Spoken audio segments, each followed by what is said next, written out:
games have no respect for your time anymore, be it the endless grind of the live service model, or exhaustively long and tedious cutscenes, all in the pursuit of maximizing player engagement to show investors how much attention their game is getting. But there's one aspect of games that could be so much more than bland filler, and that's side quests. Side quests are supposed to serve as forms of exploration, but for narrative. In the same way a player might discover a hidden chest or upgrade by poking around the world, they discover tantalizing new lore or narrative aspects by interacting with a revolving door of NPCs. But in recent years, side quests have evolved away from world building and become more about ticking quests off a checklist. But that's not a universal truth. In fact, in recent years we've seen games that are built entirely around side quests and the main narrative is almost secondary, such as Cyberpunk and Baldur's Gate 3. But these games expertly weave their major side quests into the main stories, making for a sweeping and intricate narrative web. They are notably different from the majority of side quests, which in turn has led me to abandon most optional content in games and focus on the main narrative. That's not to say I don't give it a chance, but in most cases, when I start taking on side quests, it's not long before I run into one of the 4 side quest templates, which confirms to me I can safely ignore the supporting narratives. So let's take a look at these 4 horsemen of the apocalypse that turn side quests from fascinating delves into lesser explored aspects of game worlds and into chores. Trailing missions are almost universally hated, where you remain undetected and slowly follow an NPC within a radius until a cutscene triggers.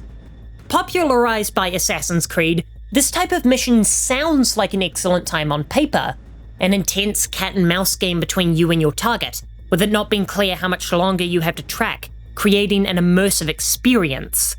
However, where films are able to beautifully encapsulate that suspenseful state, all that mystique is washed away in a video game, where the linearity of these missions become truly painful.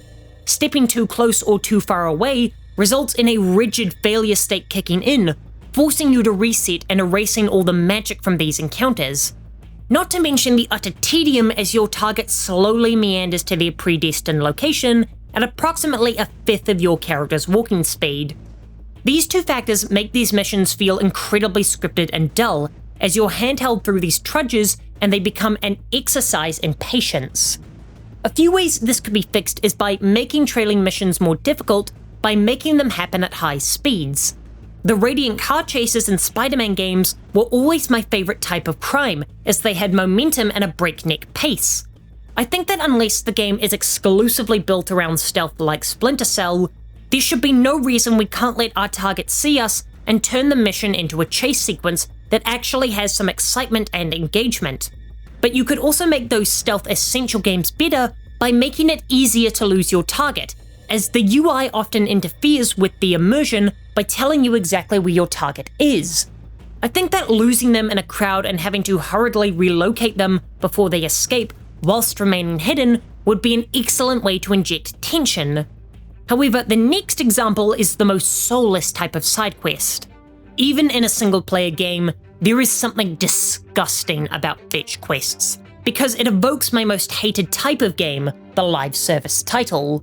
To me, gather 10 wolf pelts for this villager is indistinguishable from grind these daily challenges to unlock your gemstones. There's something disturbingly analytical about these missions that turns you into a literal errand boy, like the game doesn't respect you and deems you worthy of this paltry quest. And I just can't escape the image of a bunch of data analysts studying my player metrics to see just how much I ran around in their hamster wheel before getting bored. Supporting issues are how the narrative justification for these quests are paper thin, as there's really a riveting reason that someone needs 5 coal and a horseshoe, and how cumbersome these quests can be, as they almost never provide you with the location of the materials, as you're supposed to go out in the world and find them naturally. However, this ends up clogging my quest log as I navigate around these Radiant time wasters to pursue more intriguing objectives.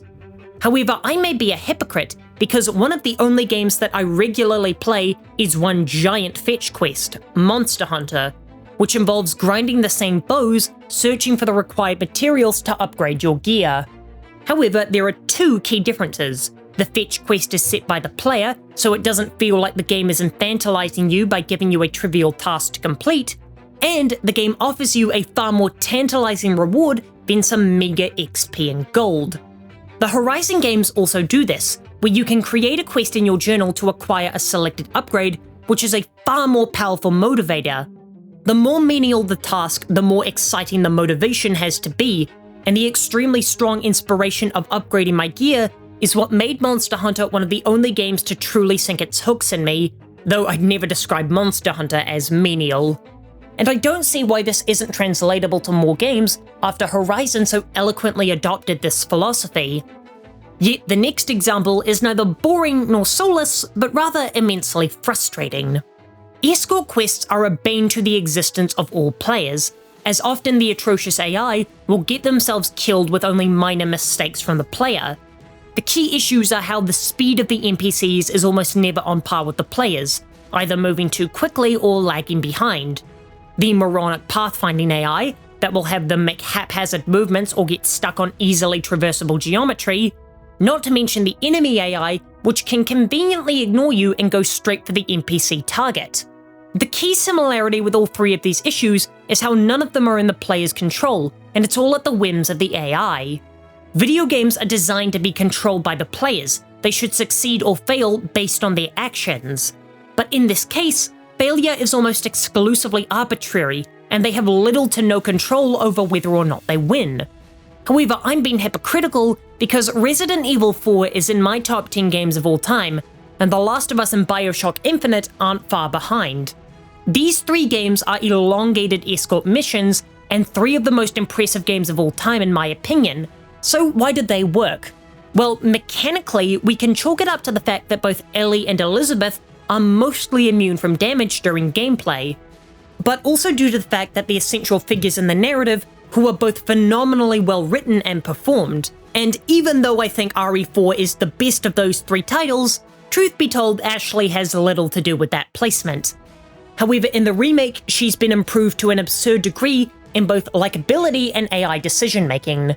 So while big open-world RPGs like Starfield still lag behind in adaptive companion AI, as technology improves with games, frustrating escort missions will become a thing of the past, and will never be traumatized by detestable companions like that one level in GoldenEye.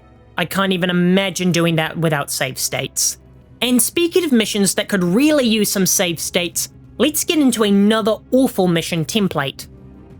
If your game offers multiple ways to approach every situation, doesn't it defeat the purpose to force me into one playstyle? Especially if you're forcing me to play in a way your game isn't designed around. Yet forced stealth missions in non-stealth games are still a prevalent plague across many modern titles.